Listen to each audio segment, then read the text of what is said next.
Okay, we ready? Let's do it. You ready? Yeah. Nice. I am joined here by Lorde at Splendour in the grass. Frank Ocean pulls out of the festival. Who steps in?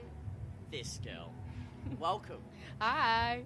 What happened when you got the call to fill in for the big man himself?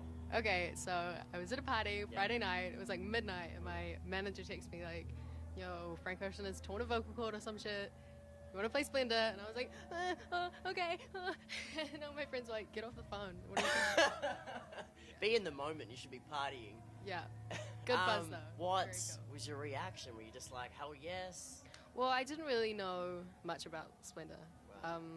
I was stoked, and I googled it, and I was like, "Oh man, super cool people are playing. So excited." Just seems like a real good buzz in general. Well, I know that you mark some of your influences musically as some people that are playing here this Okay. weekend. Not gonna name any names. People, some of them are staying at my hotel. James Blake, Yes. I'm like, Flume. I haven't seen So Flume. James Blake's staying at your hotel? Yeah. This is, wow, okay. I'm having What? difficulty. You've got 24 hours. No, you've got even less. You've got 1 day. Don't to encourage Splendour me in the to be a grass. super creep. I'm not going to, but Okay. what are you, how are you going, what are you going to achieve today in order to just make sure you get to meet Blake? Oh God.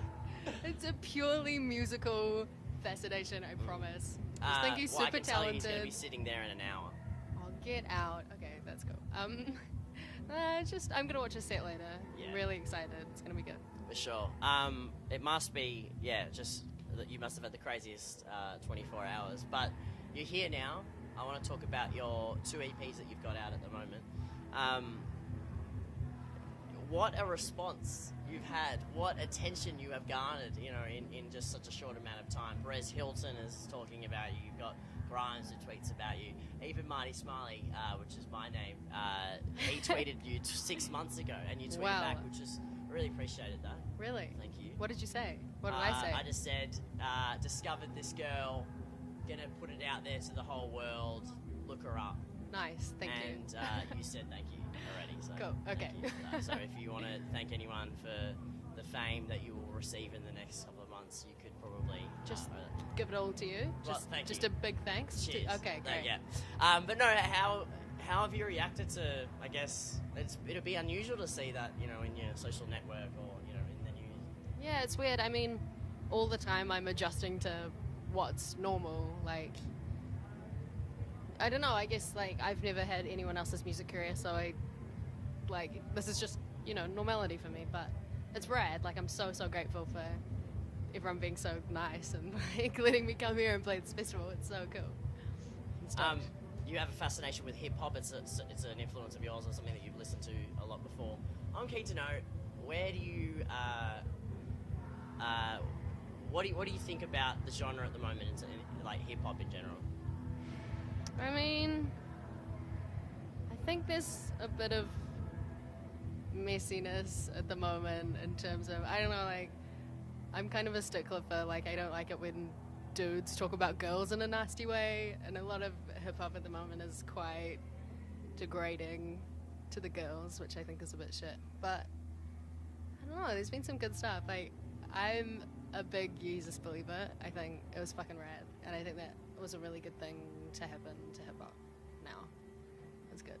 Definitely. If you could, who's your favourite rapper in Ooh. Tricky. I really like Sign. He's a bit old. But I really like him. And then there's a guy from Wu-Tang called Shyheim, who was like 12 when he recorded that album or whatever. And I feel like that was his peak when he was 12 years old, and then he got real shit after that. But 12-year-old Shyheim, so good. 16-year-old Lorde, so good. Would you be able to say that?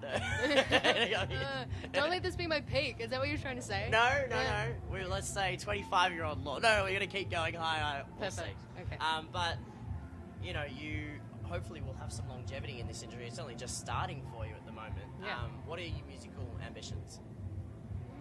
It's hard. I mean, this is a difficult business to have goals in, because everything happens within 48 hours. Getting asked to play Splendour. Yes. But I mean, there are a couple of festivals that are kind of goals, and I just want to make cool shit, and work with cool people. There are definitely a couple of people who really want to work with.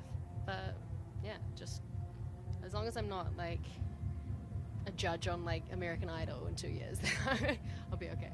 That's a really good goal. If that's your only one, that's good. To not be on American Idol. Look, you're about to enter an industry that is sometimes frivolous and shallow, and a lot of people will try and move you in different ways that you may not want to go.